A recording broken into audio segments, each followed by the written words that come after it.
देश के युवा को देश का भविष्य माना जाता है, लेकिन फिलहाल वो युवा सड़कों पर उतरा हुआ है और मुद्दा है एक एग्जाम जिसका नाम है यूपीपीसीएस और उसको लेकर लगातार प्रदर्शन चल रहा है उत्तर प्रदेश में भी और दिल्ली में भी। बहुत से छात्र हैं जो इस एग्जाम की, इस परीक्षा की तैयारी करने के लिए पहुंचते हैं। आज उसी एग्जाम से जुड़े कुछ छात्र हमारे साथ मौजूद हैं, उनसे बातचीत करके समझने की ये कोशिश करेंगे कि आखिरकार मुद्दा क्या है, मांगे क्या है और किस वजह से ये जो पूरा प्रदर्शन है वो प्रयागराज में जिस तरीके से भड़का है वो किस कारण के लिए भड़का है। सर, सबसे पहले सवाल मैं आपसे यही करना चाहूँगी कि हमारे दर्शकों के लिए अगर सरल भाषा में, आसान भाषा में आप ये समझा सके कि आखिरकार मुद्दा क्या है, किस वजह से इतना प्रदर्शन हो रहा है। देखिए, अगर उसे मुद्दा तो अगर हम देखते हैं ओवरऑल तो बहुत सारा मुद्दा है, लेकिन अगर हम तत्कालिक मुद्दे की अगर हम बात करते हैं मैडम, तो नॉर्मलाइजेशन एक वर्ड है जो अभी काफ़ी ज़्यादा चर्चित है। तो उसको मैं अगर सरल शब्दों में बता पाऊँ तो कहने का मतलब वही है कि एक शिफ्ट में एग्ज़ाम होता था पहले लेकिन अभी तत्कालीन 1 महीना पहले, मात्र एग्ज़ाम होने के 1 महीना पहले जिस प्रकार से नोटिस जारी की गई उत्तर प्रदेश आयोग के द्वारा और ये कहा गया कि 2 शिफ्ट में पेपर अब होंगे। तो 2 शिफ्ट में जो छात्रों के साथ सबसे बड़ी समस्या सामने आती है वो ये है कि मान लीजिए एक शिफ्ट में पेपर सरल आ जाए और एक शिफ्ट में कठिन आ जाए, या मान लीजिए मैं कहता हूँ कि दोनों पेपर एक समान हों, लेकिन मेरिट अगर ऊपर मतलब कि ओवरऑल इन लोगों ने कहा कि औसत निकालेंगे। अगर फर्स्ट शिफ्ट का औसत निकाल करके अगर उसका औसत ज़्यादा हो रहा है और दूसरे शिफ्ट का औसत कम हो रहा है तो उस आधार पर ये लोग नॉर्मलाइजेशन करेंगे, अर्थात उसको एक साथ एक मतलब लाने का प्रयास करेंगे, जो कहीं ना कहीं अच्छे छात्रों को छांटने का काम करेगा और यहाँ पे मुझे लगता है कि भ्रष्टाचार को भी बढ़ावा देगा। इसी के खिलाफ हमारा पूरा आंदोलन है। सर, मैं आपसे ये पूछना चाहूँगी कि ये जो एग्ज़ाम है यूपीपीएससी, ये कितने समय बाद हो रहा है? जो आयोग ने जो डेट जारी की है वो किस तारीख को एग्ज़ाम होने वाला है और कितने समय बाद ये तारीख सामने आई है? सबसे पहले तो मैम ये मतलब मार्च में मतलब ये एग्ज़ाम होना था, फिर उसके बाद से मतलब इसको पोस्टपोन करके जैसे कि अक्टूबर में मतलब एग्ज़ाम का डेट मतलब तय किया गया। उसके बाद से फिर से मतलब उसको टाल के जो है दिसंबर में अभी 7 और 8 दिसंबर 2 शिफ्ट में मतलब करने का मतलब ये निर्णय लिया गया है। और दूसरा सबसे बड़ा मैम जो ये नॉर्मलाइजेशन वाला जैसे जो मुद्दा है ना, उसमें आप ह्यूमैनिटीज़ के सब्जेक्ट में कैसे ये तय करोगे कि मतलब जैसे कि इतिहास है, भूगोल है, इन सब सब्जेक्ट्स में जैसे आप कैसे तय करोगे कि मतलब जैसे कौन सा क्वेश्चन जैसे कठिन है और कौन सा क्वेश्चन ईजी है। एक क्वेश्चन किसी जैसे स्टूडेंट के लिए आसान है तो वो दूसरे के लिए मुश्किल हो सकता है। और ये जैसे मैथ्स के क्वेश्चन है तो उसमें ये तय करना मतलब थोड़ा सा एक सहूलियत मतलब उसमें समझा जा सकता है कि हाँ वहाँ पे आसान और कठिन क्वेश्चन हम मतलब तय कर पाएंगे।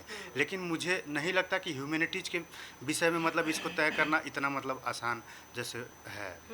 तो कहीं ना कहीं बहुत से लूप होल्स इस पूरे जो भी रूल्स आ रहे हैं उसमें कहीं ना कहीं देखे जा सकते हैं। सर, जो ये प्रदर्शन हो रहा है इस पर आप लोगों की, मतलब छात्रों की फिलहाल मांगे क्या है? क्या मांग है आयोग से, सरकार से इस पूरे एग्जाम को लेकर कि ये कब कंडक्ट करवाया जाए, कैसे कंडक्ट करवाया जाए? अगर हम बिंदुओं में समझें तो किस तरीके की मांगे हैं? मैम, मेरा ये कहना है कि जो एग्ज़ाम यूपीपीसीएस की जो एग्ज़ाम है वो उत्तर प्रदेश एक ऐसा प्रदेश है जो यूपीएससी का पहली बार इंडिया में कंडक्ट हुआ था एग्ज़ाम इलाहाबाद में।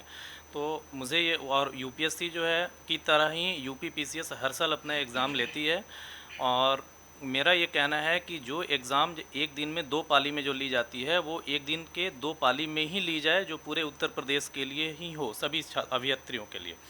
दूसरी बात यह है मैम कि 2 दिन में होने में बहुत सारी समस्याएं भी होंगी और ये इन्फोर्समेंट जो है उत्तर प्रदेश गवर्नमेंट अगर चाहे, वहाँ के प्रशासनिक अमला अगर चाह दें, इन्फोर्समेंट अगर चाह दे बढ़िया से उसका उपयोग हो तो, और जो कि वो लोग करते भी हैं, तो ये बहुत अच्छे ढंग से कंडक्ट किया जा सकता है।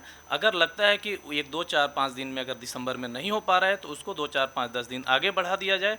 ये गवर्नमेंट इस पे निर्णय लेना चाहिए, माननीय योगी जी को ये चीज़ सोचना चाहिए और आयोग को भी ये चीज़ सोचना चाहिए। मेरा अपना ये कहना है। लेकिन एक सवाल ये भी उठता है कि इस बार ऐसा क्यों किया गया? इस बार 2 बार की शिफ्ट में एग्जाम क्यों करवाया जाएगा? छात्र क्या समझ रहे हैं कि इसके पीछे का कारण क्या है? क्या आप लोगों को लग रहा है कि ये कोई राजनीतिक रूप से ये निर्णय लिया गया है या क्या कारण लग रहा है? मैम, इसमें 2 कारण है, हो सकता है राजनीतिक कारण भी हो और प्रशासनिक उदासीनता भी हो, क्योंकि उत्तर प्रदेश में ऐसी बात नहीं है कि जगह की कमी है।